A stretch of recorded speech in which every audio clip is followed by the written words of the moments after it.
Belum sampai Rasulullah menjawab, dia berkata lagi, ya Rasul, aku ini memikirkan kalau hidup di dunia tanpa cinta Allah akan rugi. Walaupun aku dicintai oleh manusia, tapi kalau aku miskin, berapa saja yang mencintaiku? Apalagi hidup serba sekarang. Berapa banyak orang yang kaya, mungkin kita bukan keluarga, tapi kita mengakunya keluarga. Kenapa? Karena hartanya.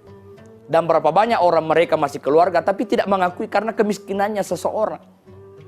Ya Rasulullah, walaupun aku kaya, tapi aku sakit, aku tidak bisa merasakan nikmatnya kekayaan itu. Ya Rasulullah, kalaupun aku sehat, tapi umurku pendek, maka tentu tidak lama aku nikmati. Dan yang paling penting adalah bersamamu ya Rasulullah di dalam surga. Para pemirsa TV One yang dirahmati oleh Allah. Maka Rasulullah menjawab, kalau kamu ingin dicintai oleh Allah, maka lakukanlah perintahnya, tinggalkan larangannya. Kalau kamu ingin dicintai oleh manusia, maka tinggalkanlah harta sesamamu manusia. Izhad fid dunya yuhibbukallah. Izhad fi malin nas yuhibbukan nas. Zuhudlah terhadap dunia, Allah mencintai. Zuhud itu bukan berarti meninggalkan dunia lalu tidak bekerja, tidak. Tetapi meninggalkan segala sesuatu yang membuat kita lalai. Karena ketika orang bekerja itu juga adalah sebuah kenikmatan yang Allah mencintainya. Misalnya Rasulullah pernah berjabat tangan dengan seseorang sahabat yang bernama Sa'ad bin Musa al-Ansari. Nabi merasakan bagaimana kasarnya tangan Sa'ad. Lalu Nabi bertanya, ya Sa'ad, limadza yaduka ya Sa'ad, kenapa tanganmu kasar begitu? Ya Rasulullah, aku pakai bekerja agar hidupku mapan, aku bisa bersedekah, mengeluarkan zakat, dan keluargaku tidak menjadi peminta-minta. Coba bayangkan apa yang dilakukan oleh Rasulullah. Nabi mengambil tangan Sa'ad, lalu kemudian menciumnya dan berkata, hazihi yadun yuhibbuhullahu ta'ala wa rasuluh. Inilah tangan yang dicintai oleh Allah dan Rasulnya. Kemudian zuhud terhadap harta manusia. Jangan pikir hartanya orang. Jangan mengambil haknya orang, kau akan dicintai. Jangan suka meminta-minta terhadap sesamamu manusia. Kenapa? Allah mencintai orang-orang yang bekerja. Allah mencintai orang-orang yang tangannya kasar karena mereka ingin hidup, mapan, bisa bersedekah dan berzakat. Lalu kata Rasulullah, kalau kamu ingin kaya, pertanyaan ini kemudian disodorkan kepada Utsman bin Affan. Yang saat itu sahabat Utsman bin Affan adalah sahabat yang paling kaya. Jawab pertanyaan sahabat ini. Apa yang membuat Allah memberikan kekayaan yang tidak henti kepadamu, wahai Utsman bin Affan? Lalu beliau menjawab, ya Rasulullah, Allah terus menambah rezekinya buatku, sehingga saya menjadi orang kaya, karena saya tidak pernah lupa mengeluarkan zakat. Maka az-zakatu bimakna az-ziyadah. Jadi zakat itu bermakna bertambah. Orang yang memperbaiki zakatnya, Allah tambahkan rezekinya, Allah tambahkan hartanya. Itu sudah ketentuan Allah Subhanahu wa ta'ala.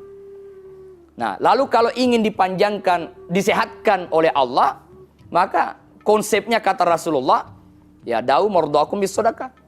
Obatilah sakitmu, obatilah orang sakitmu dengan sedekah. Dengan memperbanyak sedekah, Allah memberikan kesehatan. Ya, Allah memberikan kesehatan.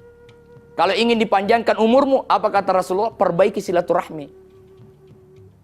Maka Rasulullah SAW menyampaikan, man arada an yubsata lahu fi rizki wa yunsa'alahu fi asari falyasir rahimahu. Siapa yang Allah inginkan kepadanya, Allah panjangkan umurnya, dilapangkan rezekinya, perbaiki silaturahmi. Dan yang paling penting, kalau ingin bersamaku dalam surga, maka perbaikilah salat berjamaah. Saudaraku yang dimuliakan oleh Allah, pada intinya adalah kalau ingin dicintai oleh Allah, salah satunya perbaiki salat. Dan bahkan orang-orang yang salat itu akan diberikan kemuliaan oleh Allah. Misalnya yuhibbuhullahu, Allah akan cintai ya. Ya minimal salatnya 5 waktu, salatnya tepat waktu, dan usahakan berjamaah. Allah cintai. Yang kedua, wa yakunu badanuhu sahihan, Allah sehatkan tubuhnya. Orang-orang yang bagus rukuknya, yang bagus sujudnya, Allah sehatkan. Makanya kalau di antara pemirsa TV One yang sering sakit kepala itu ada 2. Satu istinsyak. Istinsyak itu ketika berwudu memasukkan air ke hidung. Lalu yang kedua, obat sakit kepala itu adalah perlama sujud. Rasulullah itu kalau sholat lama sholatnya. Terutama ketika dia sholat sunat. Aisyah pernah mendapati Rasulullah sujud. Aisyah terbangun, Rasulullah masih sujud. Akhirnya Rasulullah kemudian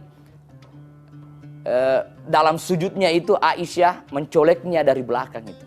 Tapi Rasulullah dalam keadaan sujud, tidak menghiraukan karena dia sujud. Selesai sholat dia bertanya, wahai istriku, kenapa engkau mencolek saya? Apa kata istrinya? Ya Rasulullah, aku mengira engkau meninggal. Kenapa? Karena begitu lamanya dia sujud. Maka pemirsa TV One yang dirahmati oleh Allah, kalau sering sakit kepala, perlama sujud. Ya, agar darah itu mengalir ke otak. Kalau sudah lama sujud masih ke kepala, masih sakit kepalanya, boleh jadi hutangnya yang kelewat banyak. Para pemirsa TV One yang dirahmati oleh Allah Subhanahu wa taala, perbaikilah salat, perbaiki ibadah. Inilah cara agar kita dicintai oleh Allah. Maka hal yang sangat penting yang perlu kita cari adalah bagaimana mendapatkan cintanya Allah Subhanahu wa taala. Ingat, orang yang dicintai oleh Allah pasti akan diberikan solusi dari semua masalah yang dihadapinya, dan Allah akan memberikan jalan rezeki yang tidak disangka-sangka. Semoga apa yang saya sampaikan ini bermanfaat buat saya dan buat kita sekalian, sehingga kita menjadi hamba-hamba yang dicintai oleh Allah, sehingga kita pun bisa selamat dunia, terlebih lagi kita bisa selamat di akhirat. Lebih dan kurangnya mohon dimaafkan. Wabillahi taufiq wa sa'adah. Assalamualaikum warahmatullahi wabarakatuh.